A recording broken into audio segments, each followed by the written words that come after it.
Elle se tenait dans le centre de la salle de bal, du vin dégoûtant en bas son fané cardigan de magasin d'occasion, pendant que la foule riait. Il pensait qu'elle était une intruse.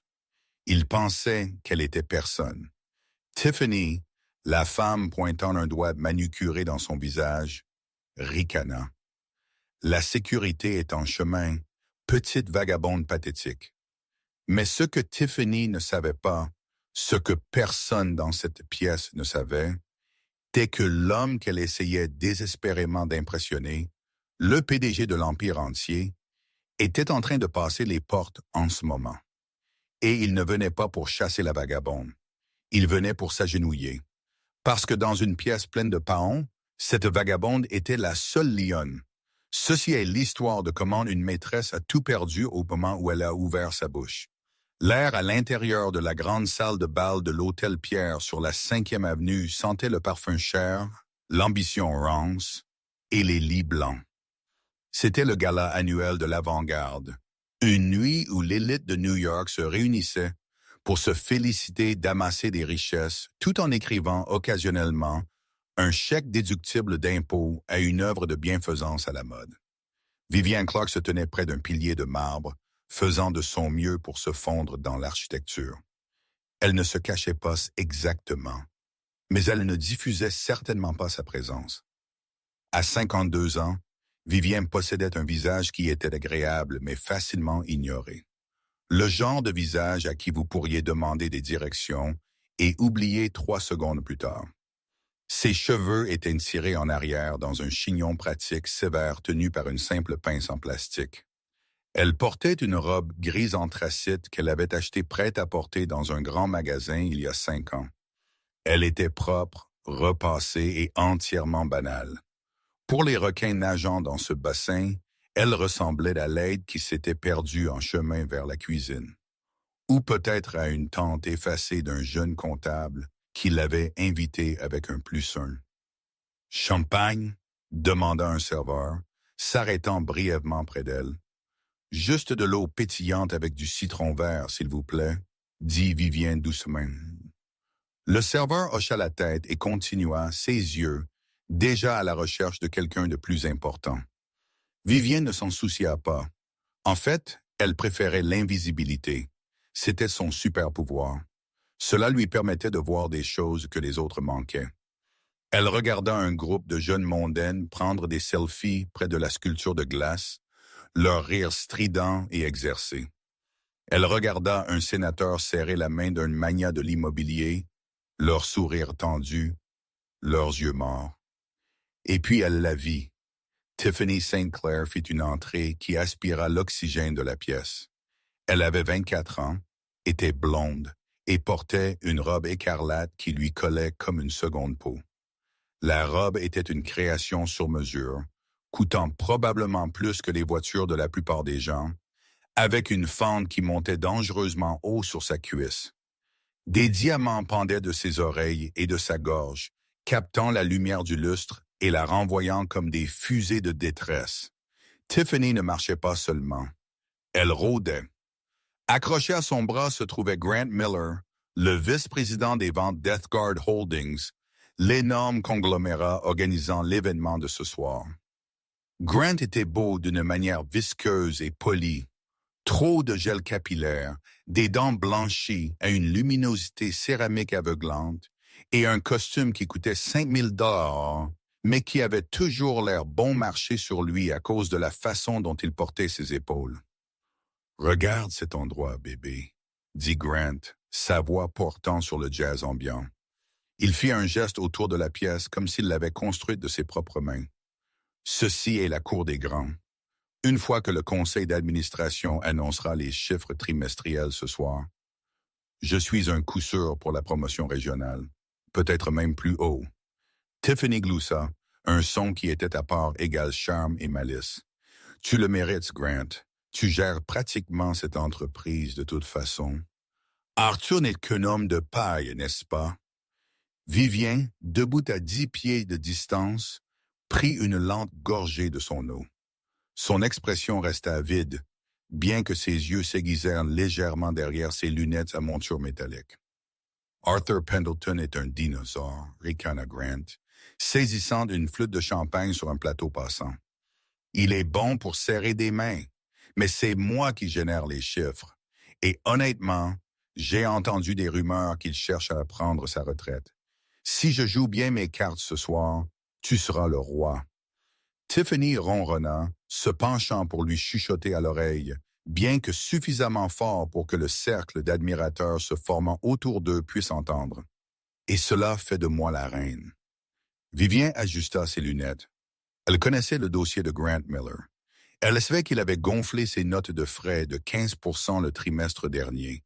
Elle savait que ses chiffres de vente record étaient en grande partie dus à lui poussant des stocks vers des distributeurs tiers avec une clause de rachat qui exploserait à la face de l'entreprise au T3. Mais pour la pièce, Grant était une étoile montante et Tiffany était son trophée. Vivienne vérifia sa montre, une pièce analogique en cuir abîmé qui semblait appartenir à une infirmière de campagne des années 1940. 19h15. Arthur était en retard. Cela ne lui ressemblait pas. Elle sortit un petit smartphone fissuré et envoya un texto. Ta. La réponse fut immédiate. Trafic sur la 59e. 10 minutes. Excuse. Vivienne soupira et rangea le téléphone. Elle devait juste survivre 10 minutes de plus à l'ego de Grant et au parfum de Tiffany. Elle décida de se diriger vers le balcon pour prendre l'air frais. Alors qu'elle s'éloignait du pilier, le désastre frappa. Un jeune serveur se précipitant pour remplir le verre d'un donateur trébucha sur la traîne de la robe d'une dame. Le plateau dans sa main bascula. Un verre de lourd cabernet Sauvignon rouge se lança en l'air. Il ne toucha pas le serveur. Il ne toucha pas le donateur. Il éclaboussa carrément le devant de la robe écarlate impeccable de Tiffany St. Clair. La pièce devint silencieuse. Le groupe de jazz sembla bégayer et s'arrêter. Pendant un battement de cœur, Tiffany regarda simplement sa poitrine où la tache sombre s'étendait rapidement comme une blessure par balle sur la soie rouge. Puis elle leva les yeux. Ses yeux ne trouvèrent pas le serveur qui bégayait déjà des excuses. Ses yeux se fixèrent sur la personne debout directement à côté du serveur, la personne qu'elle supposait l'avoir bousculée. « Vivienne, toi !» hurla Tiffany, le son brisant le doux murmure du gala. Vivienne cligna des yeux, faisant un demi-pas en arrière. « Je vous demande pardon, espèce de vache maladroite et idiote. » Tiffany s'élança en avant, bien que Grant la retienne par la taille. « Regarde ce que tu as fait. As-tu la moindre idée de ce que c'est? C'est du Versace vintage. Ça vaut plus que toute ta vie. »« Je ne t'ai pas touché, » dit Vivienne calmement, sa voix égale. Elle désigna le serveur terrifié. Le jeune homme a trébuché. C'était un accident. « N'ose pas blâmer l'aide !» hurla Tiffany, tordant le récit. Instantanément, elle regarda autour d'elle la foule cherchant une audience. « Je l'ai vue. Elle l'a poussée. Elle était jalouse parce qu'elle est là, ressemblant à une bibliothécaire sans abri. Et moi, eh bien, moi. » Grant s'avança, son visage rougissant, non pas d'embarras pour l'explosion de sa petite amie, mais de colère en son nom. Il regarda Vivien de haut en bas, sa lèvre se courbant de dégoût. « Qui es-tu même ?» demanda-t-il. « Je ne te reconnais pas. Es-tu du personnel de la restauration ou as-tu juste erré depuis la rue? »« Je suis une invitée, » dit Vivien, serrant son petit sac à main usé. « Tout comme vous. »« Comme nous ?» Tiffany laissa échapper un rire aboyant cruel. Elle attrapa une serviette et tamponna frénétiquement sa robe, ne faisant qu'étaler le vin davantage. « Chérie, regarde autour de toi. Il n'y a pas de nous. Il y a nous, les gens qui appartiennent ici, et puis il y a toi. Regarde ces chaussures. Sont-ce des orthopédiques? » Une onde de ricanement traversa la foule. Les gens sortaient de leur téléphone. La tragédie de la robe tachée était ennuyeuse. L'exécution publique d'une personne insignifiante était un divertissement. « Grant, appelle la sécurité », ordonna Tiffany, frappant du pied. « Je veux qu'elle soit jetée dehors et je veux qu'elle paye pour cette robe. Je vais lui envoyer la facture du nettoyage à sec. Non, raye ça, elle m'en achète une nouvelle. » Vivienne regarda Grant. Monsieur Miller, dit-elle en utilisant son nom. Grant s'arrêta, plissa les yeux. Comment connaissez-vous mon nom? Je connais tous ceux qui travaillent pour Earthguard, dit Vivienne. Je vous suggère de prendre une grande inspiration et de baisser la voix. Faire une scène n'est pas bon pour l'image de l'entreprise. Grant rit, bombant le torse. Vous me faites la leçon sur l'image de l'entreprise, madame? Je suis l'image de l'entreprise. Je suis le vice-président des ventes et vous êtes une inconnue qui s'est introduite et qui vient de ruiner la nuit de ma fiancée. Fiancée? Vivienne leva un sourcil. Les dossiers du personnel vous listent comme célibataire. La dernière fois que j'ai vérifié, la politique d'entreprise exige la divulgation des relations importantes pour éviter les conflits d'intérêts, surtout si des fournisseurs sont impliqués. Le visage de Grant passa du rouge au violet. Me menacez-vous? Qui pensez-vous être? C'est une harceleuse, déclara Tiffany, pointant un doigt manucuré qui ressemblait à un poignard. C'est probablement une ancienne employée dérangée qui a été virée pour incompétence. Regardez-la. Elle pue l'échec. Tiffany s'approcha, envahissant l'espace personnel de Vivien. L'odeur du jasmin cher et de la malice bon marché était écrasante. Laissez-moi vous dire quelque chose, grand-mère. Vous vous êtes trompé de femme. Mon petit ami dirige cette ville. Quand nous en aurons fini avec vous, vous ne pourrez même pas trouver un emploi à récurer les toilettes à Grand Central. Vivienne ne s'ia pas. Elle ne recula pas. Elle resta simplement ferme, sa posture droite, ses mains jointes lâchement devant elle. L'impolitesse est l'imitation de la force d'une personne faible, Mademoiselle St. Clair. La foule halta. L'insulte était élégante, précise, et elle frappa fort. Les yeux de Tiffany s'écarquillèrent de rage. Elle tendit la main et attrapa le verre d'eau de la main de Vivien. « Tu veux parler de force? » siffla Tiffany. Avant que quiconque puisse intervenir. Tiffany versa l'eau glacée sur la tête de Vivienne. Le liquide froid choqua Vivienne, trempant ses cheveux, dégouttant sur ses lunettes et coulant dans le col de sa robe grise. Elle resta figée, l'eau dégouttant de son nez. « Oups! » Tiffany sourit, laissant tomber le verre vide sur le tapis. Main glissante, je suppose que c'était un accident, tout comme le vin. Grant Gord regarda autour de lui pour l'approbation des autres cadres. « Bon coup, Tiff, ça va la rafraîchir. » Vivienne enleva ses lunettes. Elle trouva une tache sèche sur sa manche et commença à les essuyer lentement. Ses mains tremblaient, non pas de peur, mais d'une rage qu'elle luttait pour contenir. « Vous n'auriez pas dû faire ça, » dit Vivienne, sa voix baissant d'une octave. Ce n'était plus la voix d'une tante confuse, c'était le grondement sourd d'un tremblement de terre approchant. « Ou quoi? » défia Tiffany, les mains sur les hanches. « Tu vas appeler la police? Vas-y. Grant connaît le commissaire de police. Nous leur dirons que tu nous as agressés. Qui vont-ils croire? Le vice-président d'une entreprise à 1 milliard de dollars et sa future femme. Ou un chien mouillé dans une robe de friperie. Sécurité! Hurla Grant, agitant son bras. 2 hommes costauds en costume noir se frayèrent un chemin à travers la foule. Ils regardèrent Grant, reconnurent le costume cher, puis regardèrent Vivienne, trempée. Le calcul fut instantané. « Madame, » dit le chef des gardes, tendant la main vers le bras de Vivienne, « vous devez venir avec nous.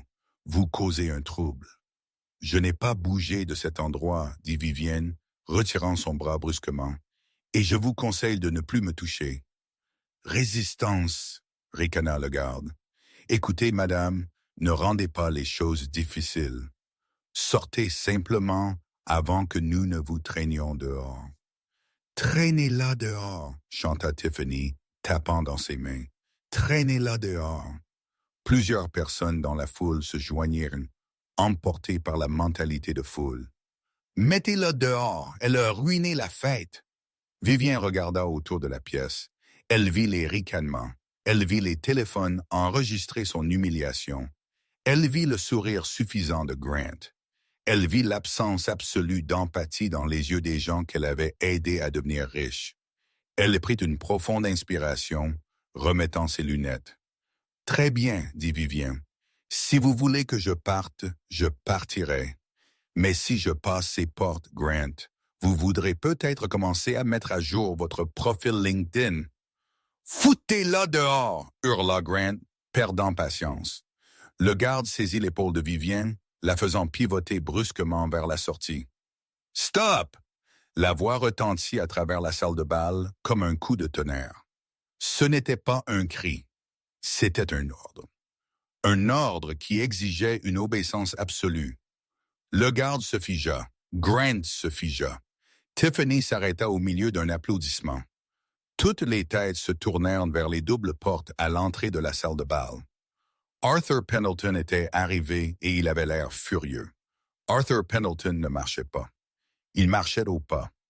C'était un homme de 65 ans aux cheveux argentés, peignés en arrière, dans un style qui criait « vieil argent » et un smoking qui lui allait avec une précision militaire. Pendant 15 ans, le monde l'avait connu comme le visage Death Guard Holdings. C'était lui sur les couvertures de magazines, celui qui sonnait la cloche à la Bourse de New York, celui dont la poignée de main pouvait lancer une start-up ou écraser un concurrent. Mais ceux qui connaissaient l'histoire, la vraie histoire, savaient qu'Arthur n'était pas l'architecte. Il était le gardien. Alors qu'il traversait le tapis moelleux, la foule s'écarta instantanément. C'était une réaction physique, un réflexe des riches s'inclinant devant les puissants. Le silence qui le suivit fut absolu, sauf pour le claquement rythmique. Claquement de ses chaussures de ville sur la bordure de marbre de la piste de danse. Grant Miller, voyant son patron approcher, sentit une poussée de soulagement mêlée d'adrénaline. C'était son moment. Il pouvait montrer à Arthur qu'il était un homme d'action, un homme qui protégeait la sainteté de leur cercle d'élite. Grant s'avança, bloquant le chemin d'Arthur, la poitrine bombée. « Arthur, Dieu merci, vous êtes là. Nous avons eu une brèche de sécurité. Une femme dérangée s'est introduite depuis la rue. Elle a agressé Tiffany. Nous faisions juste en sorte que la sécurité retire la poubelle. » Grant fit un vague geste derrière lui où les deux gardes tenaient toujours les bras de Vivien. Arthur s'arrêta. Il ne regarda pas Grant. Il ne regarda pas Tiffany, tremblante et le visage rouge. Ses yeux gris acier regardèrent juste par-dessus l'épaule de Grant, se fixant sur la silhouette mouillée et frissonnante de la femme en robe grise. Pendant une seconde terrifiante, le visage d'Arthur devint complètement vide. C'était le regard d'un homme qui regardait d'un accident de voiture au ralenti. Puis la couleur quitta son visage, remplacé par un éclair de fureur pure et non altéré. Il repoussa Grant de côté. Ce n'était pas un léger coup poli. C'était un coup de bras dur et dédaigneux qui envoya le jeune homme trébucher sur un serveur. « Lâchez-la !» Arthur aboya, sa voix se brisant comme un fouet. Les gardes de sécurité, confus par l'agression du PDG dirigée contre eux, hésitèrent. « Monsieur Miller a dit qu'elle était... »« J'ai dit, » Arthur rugit, entrant dans l'espace personnel du garde. « Retirez vos mains d'elle immédiatement ou je vous ferai arrêter pour agression. » Les gardes relâchèrent en Vivien comme si elle était faite de charbon ardent. Elle trébucha légèrement, son équilibre compromis par l'eau froide et l'adrénaline, mais elle ne tomba pas. Arthur, l'homme qui faisait trembler les milliardaires, retira immédiatement sa veste de smoking. Avec une tendresse qui choqua la pièce, il drapa la lourde et chaude laine sur les épaules trempées de Vivien. Il serra les revers, la protégeant des regards de la foule. « Êtes-vous blessé ?» demanda Arthur, sa voix tombant à un chuchotement rempli d'une véritable inquiétude. Il ne se souciait pas que 300 personnes regardent. Il ne se souciait que de la femme frissonnante devant lui. Vivien leva les yeux vers lui, l'eau dégouttant de ses cils sur ses joues. Elle ajusta ses lunettes, ses mains tremblant encore légèrement. « J'ai froid, Arthur, et je suis déçu. » Arthur tressaillit comme si elle l'avait giflé. « Je sais, je suis tellement désolé. J'étais coincé sur la 59e. J'aurais dû être là. »« Ce n'est pas votre faute si le trafic est mauvais, » dit Vivien doucement, serrant la veste plus fort, Mais c'est votre faute si vos cadres semblent penser que l'arrogance est un substitut à la compétence. Derrière eux, Grant Miller se précipita pour retrouver son calme. Il redressa sa cravate, regardant frénétiquement entre Arthur et la femme qu'il venait d'essayer d'expulser. Le compte ne s'additionnait pas dans sa tête. Pourquoi le PDG d'une entreprise de Fortune 500 donnait-il son manteau à une clocharde? Arthur, Grant tenta à nouveau, sa voix plus aiguë, entrelacée d'un rire nerveux. Je pense qu'il y a un malentendu. Vous ne pouvez pas connaître cette personne. Elle est... Regardez-la. C'est une personne insignifiante. Tiffany, se remettant de son choc, intervint, désespérée de reprendre le récit. C'est une arnaqueuse, Monsieur Pendleton. Elle vous a probablement googlé et fait semblant de vous connaître pour obtenir de l'argent. Elle a ruiné ma robe. Elle s'est versée de l'eau dessus pour jouer la victime. Arthur se retourna lentement. La tendresse qu'il avait montrée à Vivien disparut, remplacée par une froide immobilité prédatrice. Il regarda la robe rouge tachée de Tiffany, puis le verre vide sur le sol, et enfin Grant. Une personne insignifiante, répéta Arthur, goûtant le mot comme du poison. Oui, dit Grant, désireux d'être d'accord. Elle a envahi la fête. Elle n'a pas d'invitation. Je protégeais juste la réputation de l'entreprise. Arthur, vous savez à quel point je pense toujours à Ethgard en premier. Arthur fixa Grant pendant un long moment inconfortable. Vous pensez que vous protégez Ethgard? Bien sûr. Grant sourit, bien que de la sueur perlait sur son front. Arthur laissa échapper un court rire humoristique. Il plongea la main dans sa poche et en sortit un mouchoir, le rendant à Vivien sans la regarder, sachant qu'elle en avait besoin pour ses lunettes. Grant, dit Arthur, sa voix se projetant à l'arrière de la pièce. Savez-vous pourquoi je suis le PDG de cette entreprise? Parce que vous êtes un visionnaire, bégaya Grant. Parce que vous l'avez construite. Faux, dit Arthur. Je suis le PDG parce qu'il y a 30 ans, j'étais un comptable en faillite avec une licence suspendue et un problème d'alcool. Personne ne voulait m'embaucher. Je dormais dans ma voiture. Un murmure parcourut la foule. Ce n'était pas la bio sur le site web de l'entreprise.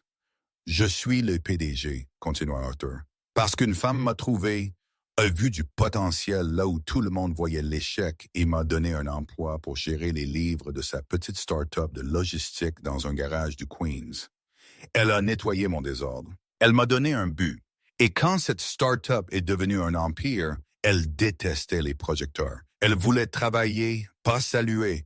Alors elle m'a embauché pour être le visage pendant qu'elle restait le cerveau, le cœur et l'âme de l'entreprise.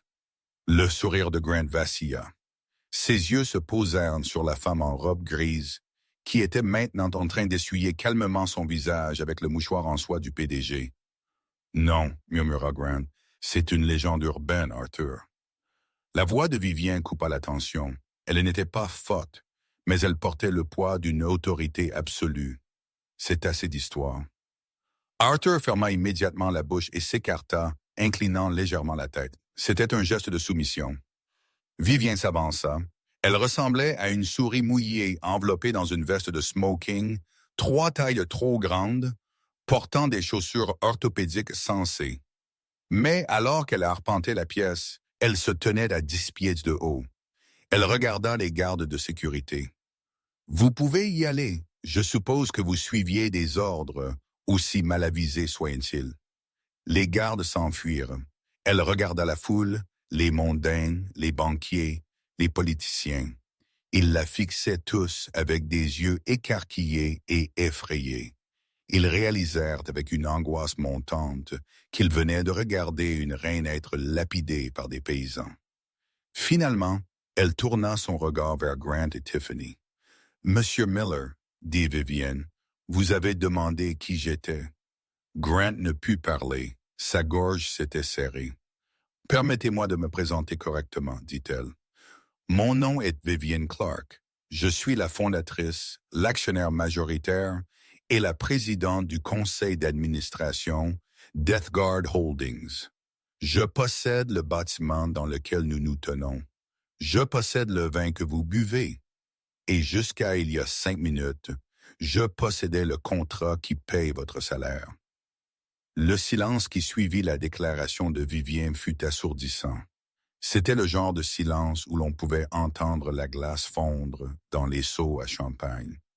Grant Miller sentit ses genoux se transformer en eau. Son monde ambitieux, soigneusement construit et lissé au gel s'effondrait en temps réel. Il regarda Vivien, cherchant le mensonge, cherchant le moment où les caméras de télé-réalité surgiraient. Mais il n'y avait que le regard fixe et imperturbable d'une femme qui tenait son destin entre ses mains. Tiffany, cependant, ne fut pas aussi rapide à comprendre. Son narcissisme était un bouclier que la réalité avait du mal à pénétrer. « Tu mens !» Tiffany ricana, bien que sa voix manquât de son mordant antérieur. Elle regarda Arthur. « Monsieur Pendleton, pourquoi la laissez-vous faire ça? Elle est clairement malade mentale, regardez-la. Les milliardaires ne s'habillent pas comme ça. Ils ne ressemblent pas à des professeurs d'école. » Arthur regarda Tiffany avec un mélange de pitié et de dégoût. « Mademoiselle St. Clair, la richesse murmure. Seuls les désespérés crient. Vivien Clark n'a jamais eu besoin de prouver quoi que ce soit à qui que ce soit. Sa valeur nette est supérieure au PIB de certains petits pays. Elle s'habille comme elle veut parce qu'elle n'a rien à vous vendre. » « Je n'y crois pas, » siffla Tiffany, croisant les bras sur sa robe tachée. « Si c'est la patronne, pourquoi n'est-elle pas sur le site web?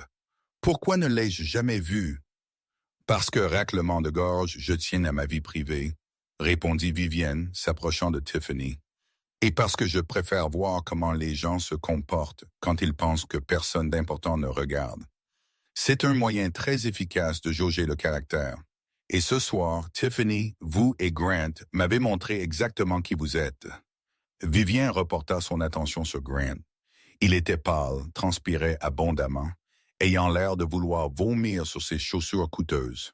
« Grant, » dit Vivien, sa voix conversationnelle, presque agréable. « Vous souvenez-vous du rapport trimestriel que vous avez soumis la semaine dernière?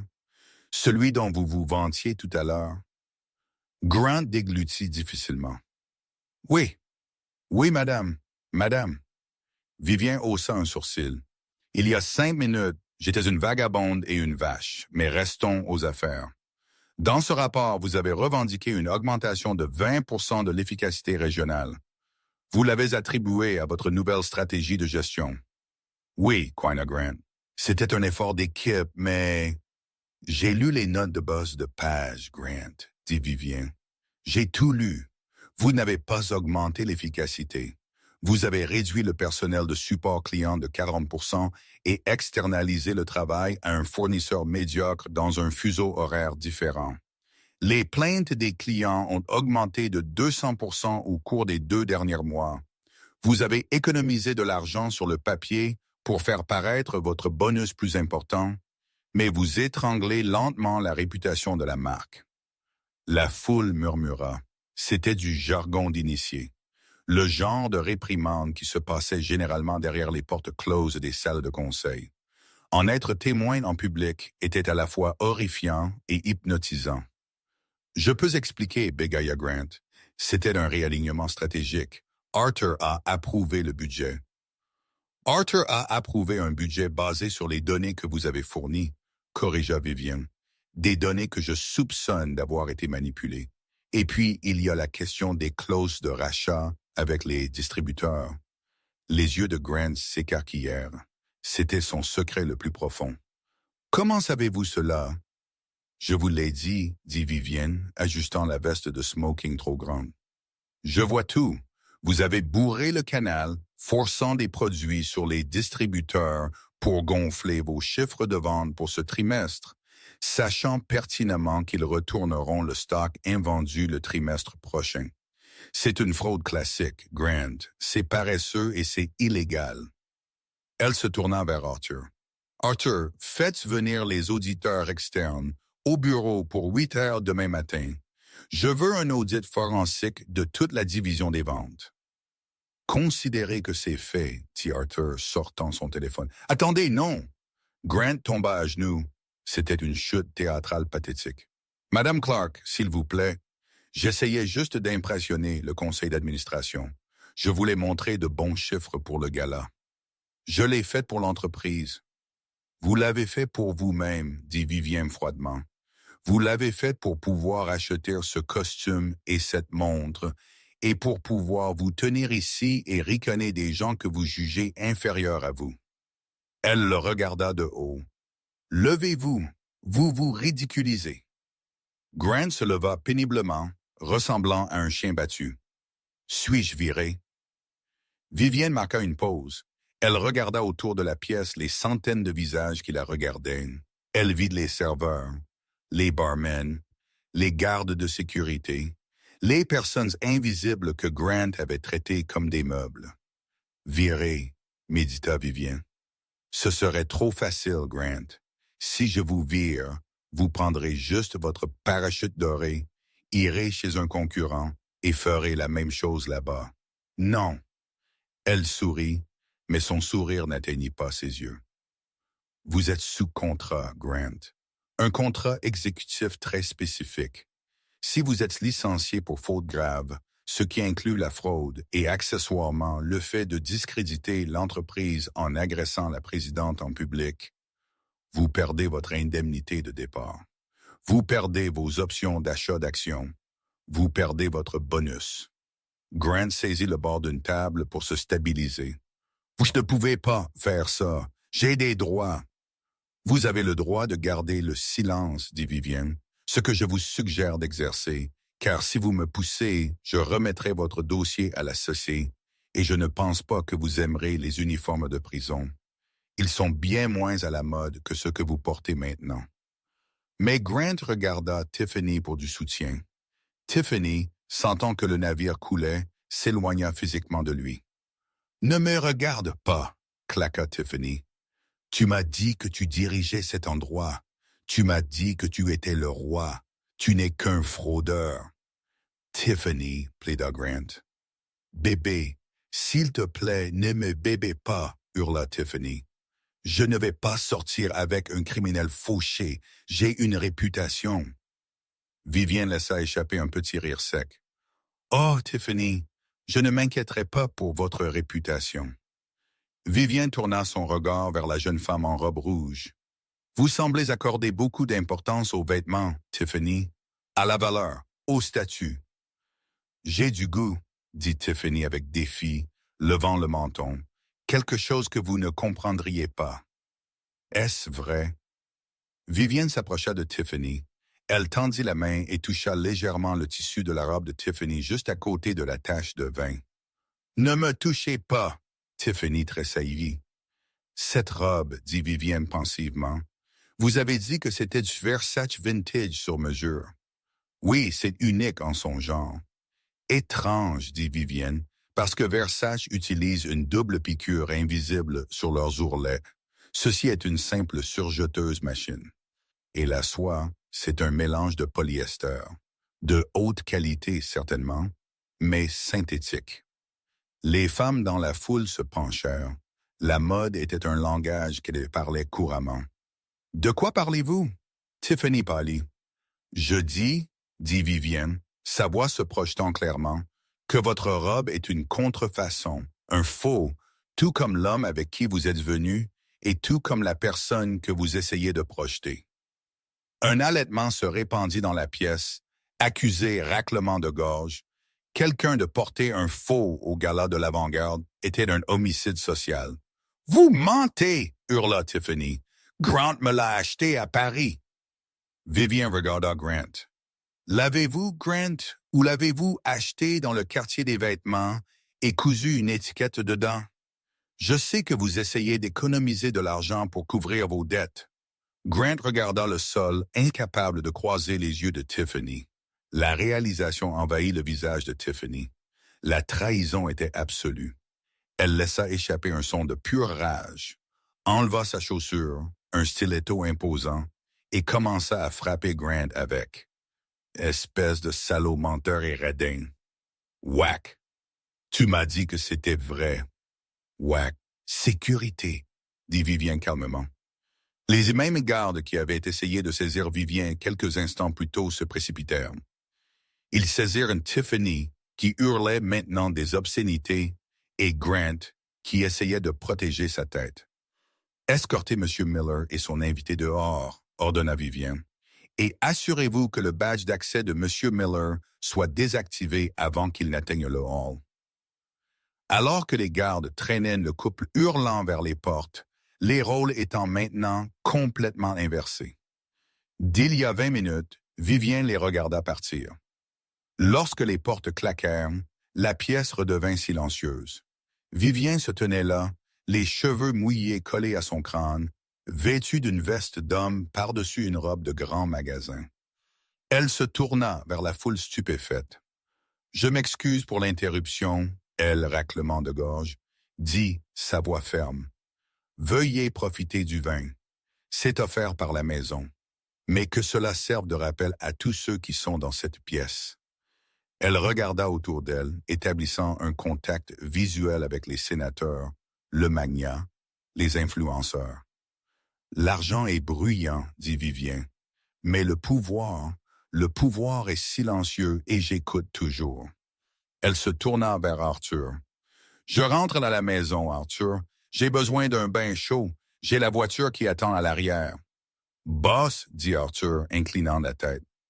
Alors que Vivien marchait vers la sortie, la foule ne s'écarta pas seulement. Ils s'inclinèrent. Ils baissèrent les yeux. Personne ne rit. Personne ne ricana.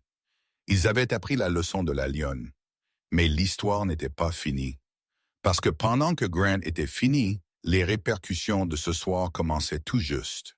Et Vivien Clark avait un dernier rebondissement à jouer. Les lourdes portes en chêne de l'hôtel Pierre se refermèrent derrière Vivien Clark, scellant la chaleur et le silence stupéfait à l'intérieur. Dehors, la nuit new-yorkaise était mordante. Une brune froide avait commencé à tomber, recouvrant le pavé de la 5e avenue d'un éclat qui reflétait les lumières de la ville comme une peinture à l'huile floue. Arthur tenait un grand parapluie noir au-dessus de Vivienne alors qu'il marchait vers la voiture de ville qui les attendait. Une Bentley noire vintage, discrète, mais construite comme un char, c'était la seule indulgence que Vivienne s'autorisait, principalement parce qu'elle appréciait l'ingénierie. « Vous avez été dur avec lui, » dit Arthur doucement en ouvrant la portière arrière. « J'ai été précise, Arthur, » répondit Vivienne, glissant sur le siège en cuir. Elle serra davantage la veste de smoking trop grande autour d'elle. La cruauté est émotionnelle. La justice est mathématique. Grant Miller soustrayait de cette entreprise depuis 2 ans. Ce soir, j'ai équilibré l'équation. Arthur ferma la portière et fit le tour jusqu'au siège passager avant, laissant Vivienne seule à l'arrière. Elle ne vérifia pas son téléphone. Elle ne sourit pas. Elle regarda simplement la pluie strier la vitre teintée. Elle ne pensait pas aux applaudissements qu'elle avait reçus. Elle pensait aux employés de la division du support client, ceux que Grant avait licenciés pour gonfler son bonus. Elle pensait aux mères célibataires et aux jeunes diplômés dont les moyens de subsistance avaient été sacrifiés pour une fausse robe Versace. Pendant ce temps, sur le trottoir à 50 mètres plus loin dans la rue, la scène était beaucoup moins digne. Grant Miller et Tiffany St. Clair avaient été jetés sans cérémonie sur le pavé mouillé par l'équipe de sécurité. La veste de Grant était déchirée à l'épaule, là où un garde l'avait serrée trop fort. Il manquait une chaussure à Tiffany. Elle l'avait jetée sur Grant dans le hall et n'avait pas été autorisée à la récupérer. Elle se tenait sur le béton froid, un pied nu, l'autre dans un stiletto de 6 pouces, tremblant violemment dans la robe écarlate qui était maintenant confirmée comme une fraude en polyester. « Tu ruines tout !» hurla Tiffany, son mascara coulant en rivières noires sur ses joues. « Tu m'as dit que tu possédais l'entreprise. Tu m'as dit que Arthur était un vieil homme sénile. » Grant tapotait frénétiquement son téléphone. « Tais-toi, Tiffany. J'essaie de réfléchir. »« Réfléchir à quoi? Comment tu vas aller en prison? » Elle le poussa. « Appelle le chauffeur. Fais venir la limousine ici. » Grant leva les yeux, son visage pâle sous les lumières crues de la rue. « Je ne peux pas. »« Qu'est-ce que tu veux dire, tu ne peux pas? » « Le compte de l'entreprise, chuchota Grant, fixant son écran. Mon compte professionnel Uber, mon IMX, ils sont tous liés à Ethgard. Ils ont été suspendus. Tous. Tiffany le fixa. La réalité de leur situation commença à s'installer. Ce n'était pas seulement qu'ils étaient virés. L'infrastructure de leur vie luxueuse avait été débranchée instantanément. Alors, nous sommes bloqués, hurla-t-elle, sous la pluie. Avec moi qui ressemble à ça, je dois appeler mon avocat. Marmonna Grant, l'ignorant. Il composa un numéro. Réponds, réponds. Allez, Stan. Ceci est Stan concernant la messagerie vocale, répondit la voix automatisée. Si c'est une demande de facturation, Grant raccrocha, jurant. Il regarda Tiffany. Nous avons besoin d'un taxi. As-tu de l'argent? Je ne porte pas d'argent, Grant. Je porte un Birkin. Elle serra le sac contre sa poitrine. Bien que Dieu sait si c'est même réel maintenant. Tu l'as aussi acheté à Chinatown? Grant ne répondit pas. Il commença juste à marcher, la tête baissée sous la pluie. « Où vas-tu? » hurla Tiffany. « À l'appartement » cria Grant en retour. « J'ai besoin de mon ordinateur portable avant qu'il ne me verrouille l'accès au serveur à distance. Si je peux supprimer les emails. »« Tu me laisses ici? » Tiffany halta. Grant s'arrêta et se retourna. Le charme avait disparu. La bravade avait disparu. Tout ce qui restait était un homme désespéré et égoïste. « Tiffany, honnêtement, tu es morte. Attends, tu as passé les 6 derniers mois à dépenser mon bonus pour des conneries et aujourd'hui tu as versé de l'eau sur la propriétaire de l'entreprise. C'est fini. Trouve ton propre moyen de transport. » Il se retourna et courut vers l'entrée du métro, un endroit qu'il n'avait pas visité depuis 10 ans. Tiffany se tenait seule sur la 5e avenue. Un taxi jaune passa, éclaboussant une vague d'eau de flaque sale sur ses jambes. Elle leva la main pour l'appeler, mais le chauffeur jeta un coup d'œil à la femme hurlante et échevelée avec une seule chaussure et accéléra. Pour la première fois de sa vie, Tiffany St. Clair était vraiment invisible. Le lendemain matin, la salle de guerre. Le siège d'Ethgard Holdings était un monolithe de verre dans le quartier financier. Habituellement, le 41e étage était silencieux, un sanctuaire du pouvoir exécutif. Aujourd'hui, c'était une scène de crime. Vivienne arriva à 7 heures du matin. Elle ne portait plus la robe grise.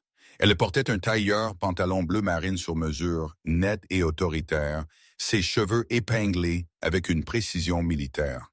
Arthur l'attendait dans la salle de conférence avec une équipe de 4 auditeurs forensiques de Deloitte et la directrice juridique de l'entreprise, une femme aux yeux perçants nommée Catherine Pierce. « Café » dit Vivienne, prenant place à la tête de la table. Noir. Arthur plaça une tasse fumante devant elle. « C'est pire que ce que nous pensions, Vivienne. » Vivienne prit une gorgée et regarda l'écran de projection sur le mur. « Montrez-moi. » Catherine Pierce se leva. Nous avons accédé au disque privé de Miller à 3 heures du matin. Le bourrage de canal avec les distributeurs n'était que la partie émergée de l'iceberg. Grant menait un système de pots de vin parallèle. L'écran changea pour montrer un réseau complexe de transactions. Il a créé une société écran aux îles Caïmans appelée Red Lion Consulting, expliqua Catherine. Chaque fois qu'il signait un contrat de fournisseur pour Ethgard, que ce soit pour la logistique d'expédition, les fournitures de bureau ou même le traiteur pour le gala d'hier soir, il forçait le fournisseur à payer des frais de consultation à Red Lion. S'il ne payait pas, il annulait leur contrat. Les yeux de Vivien se plissèrent. Il extorquait nos partenaires à hauteur de 4 millions de dollars sur 3 ans, ajouta Arthur d'un ton sombre. C'est ainsi qu'il a payé le penthouse, les voitures, le style de vie. Il ne se contentait pas de truquer les comptes. Il pillait l'écosystème. Vivien sentit une froide colère s'installer dans son estomac. Qui d'autre était au courant d'un stratagème d'une telle ampleur? Il ne pouvait pas le faire seul. Il n'est pas assez intelligent. Arthur hésita. Il échangea un regard avec Catherine. « Crachez le morceau, Arthur, ordonna Vivien. « Nous avons trouvé des emails, dit Catherine doucement. Des emails entre Grant et le directeur régional des ressources humaines, un homme nommé Peter Vance. Vivienne ferma les yeux. Peter, un homme qu'elle avait elle-même embauché il y a 10 ans, un homme dont elle avait discrètement payé les frais de scolarité de la fille lorsque sa femme était tombée malade. Peter a supprimé les rapports de lanceurs d'alerte, continua Catherine. 3 jeunes employés ont essayé de signaler les paiements de Red Lion. Peter les a licenciés pour problèmes de performance et a enterré les dossiers.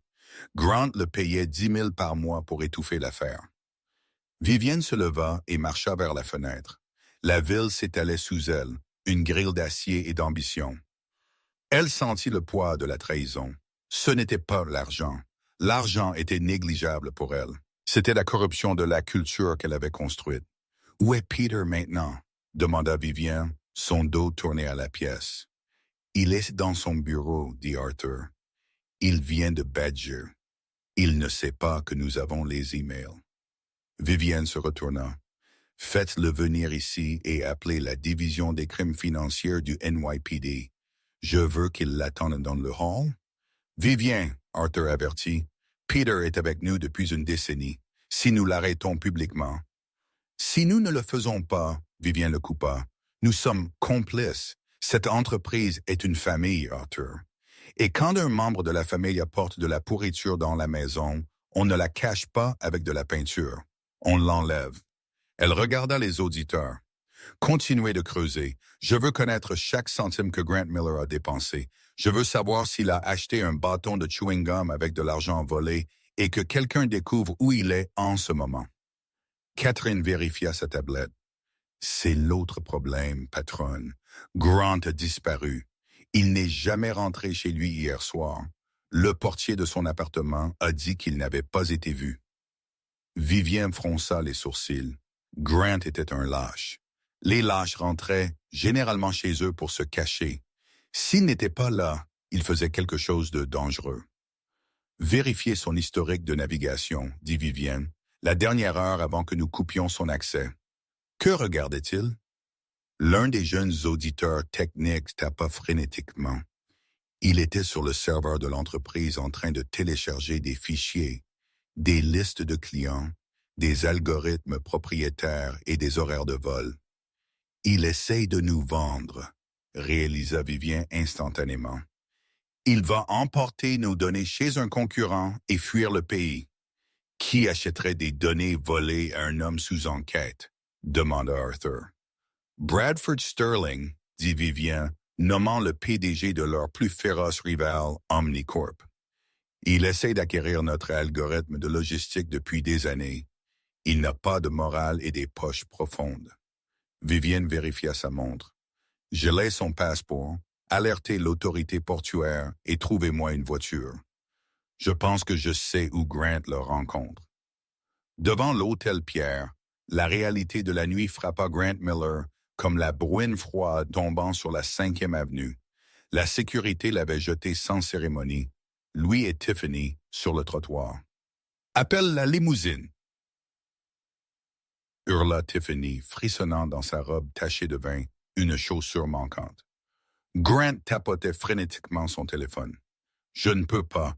Mon compte Uber, mon AMX, ils sont tous suspendus.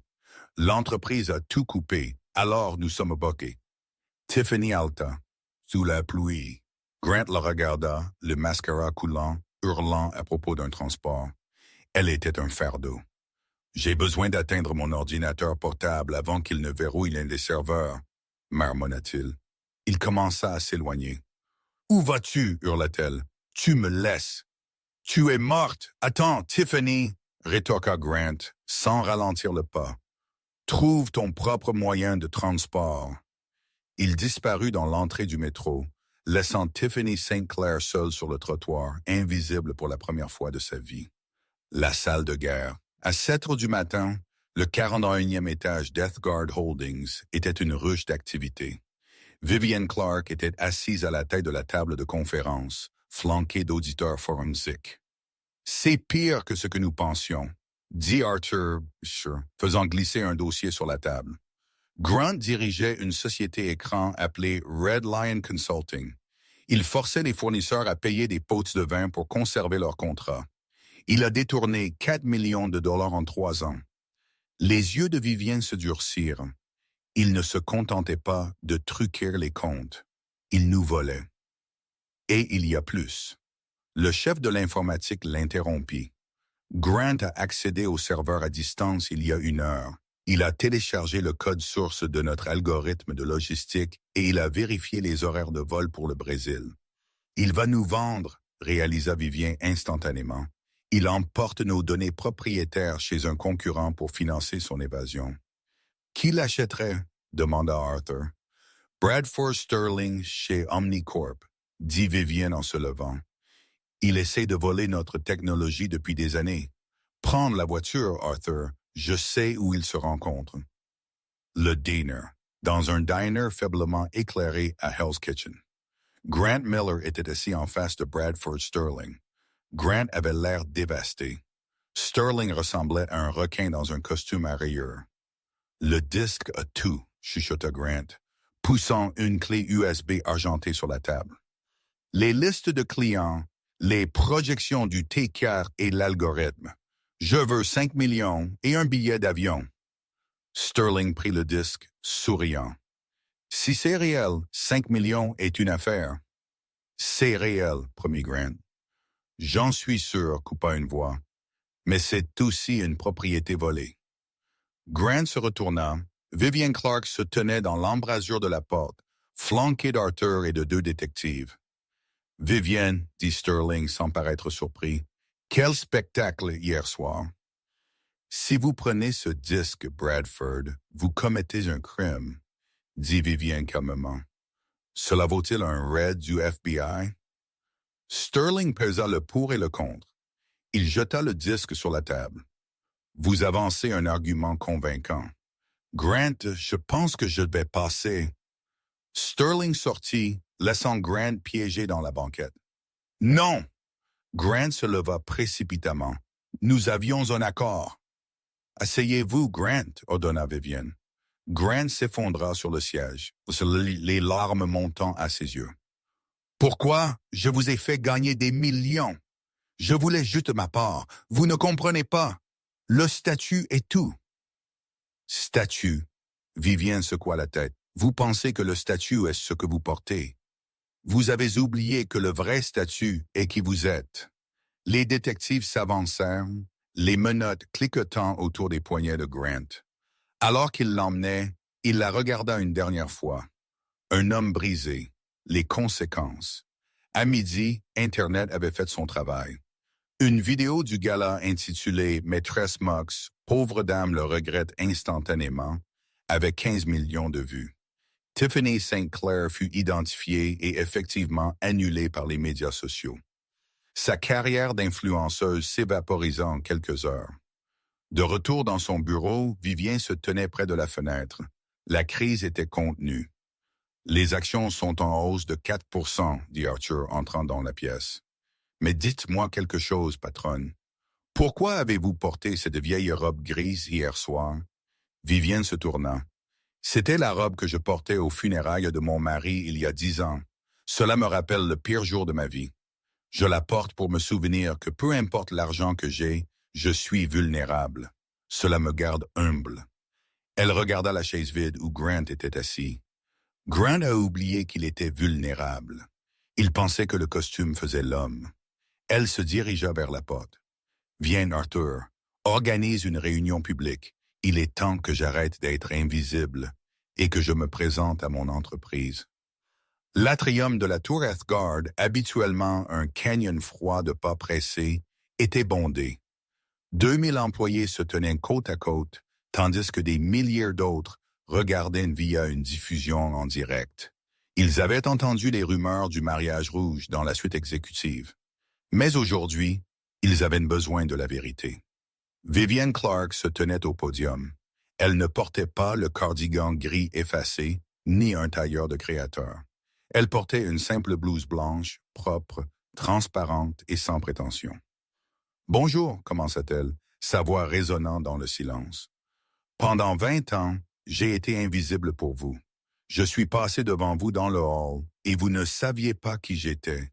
Je me suis caché dans l'ombre parce que je pensais que le travail parlerait de lui-même. J'avais tort. Quand les bonnes personnes se cachent, les mauvaises personnes comme Grant Miller prennent les rênes. Elle regarda la mère de visage. Grant Miller est parti, mais le virer ne suffit pas. Nous devons réparer ce qu'il a brisé. Vivienne fit un geste vers les coulisses. 3 personnes sortirent, Sarah, Mike et David. Ils semblaient nerveux. Ces 3-là ont été virés il y a 2 mois pour avoir tenté de signaler la fraude de Grant, annonça Vivienne. Ils ont été réduits au silence. Aujourd'hui, je suis fier d'annoncer qu'ils sont réembauchés. Sarah est notre nouvelle directrice de l'audit interne. Mike et David dirigeront le comité d'éthique.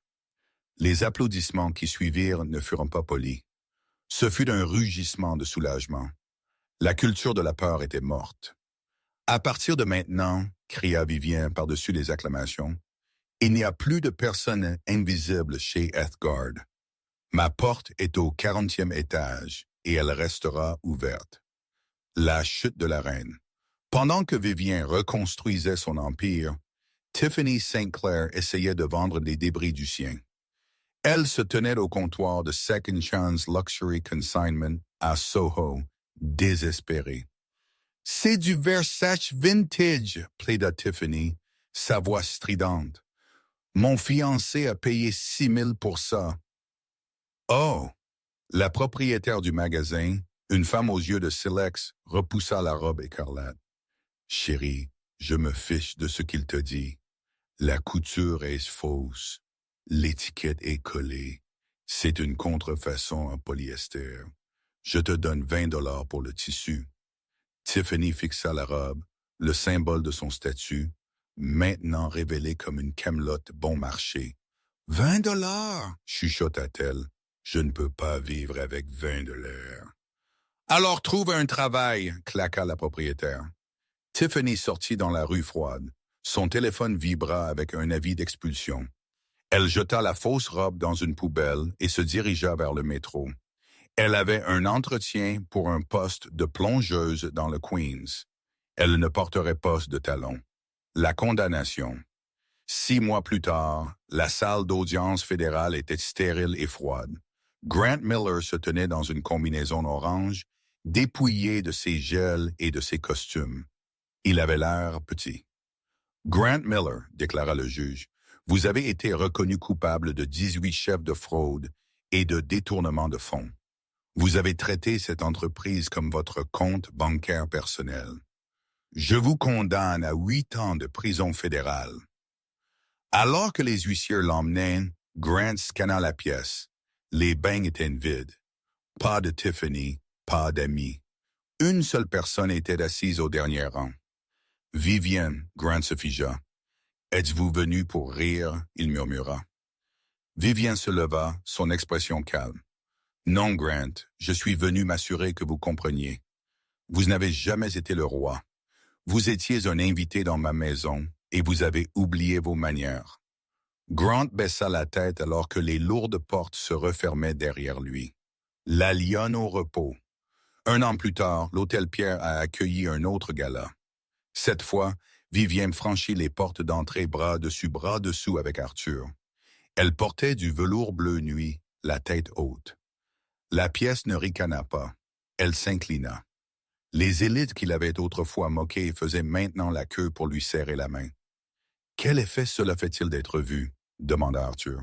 « Cela fait du bien, » dit Vivienne, « mais j'ai du travail à faire. » Elle aperçut une jeune fille dans le coin, nerveuse, mal vêtue, serrant son sac à main comme un bouclier. Elle ressemblait exactement à Vivienne 1 an auparavant. Vivienne s'approcha, ignorant les caméras. « Bonjour, dit-elle chaleureusement. J'adore vos chaussures. Elles ont l'air très sensées. » La fille leva les yeux, terrifiée. « Je n'ai pas ma place ici. » Vivienne lui offrit son bras. « Ma chère, personne n'a sa place nulle part tant qu'ils ne décident pas qu'ils l'ont. Venez avec moi. » Alors que Vivienne conduisait la fille dans la salle de bal, la protégeant des requins, elle savait que la leçon était complète. La lionne ne régnait pas seulement sur la jungle. Elle élevait la prochaine génération. L'histoire de Vivienne et Grant est un puissant rappel que le vrai pouvoir n'a pas besoin de crier. Grant Miller et Tiffany St. Clair croyaient que le statut était quelque chose que l'on portait. Ils confondaient l'arrogance avec la force et la gentillesse avec la faiblesse. Mais ils ont appris que la personne la plus bruyante dans la pièce est souvent la plus vide. Vivienne Clark nous a montré que l'intégrité et l'humilité sont les mouvements de pouvoir ultimes. Dans un monde plein de paons, soyez un lion. Vous n'avez pas besoin de rugir pour être roi. Vous devez juste savoir qui vous êtes. Wow, quelle est finale! Si la dernière réplique de Vivienne à Grant vous a donné des frissons, appuyez sur le bouton « J'aime » dès maintenant. Avez-vous déjà vu le karma de quelqu'un le rattraper instantanément? Je veux entendre vos histoires dans les commentaires ci-dessous. Et si vous voulez plus de récits de justice et de vérité révélée, assurez-vous de vous abonner et d'activer les notifications. Merci d'avoir regardé.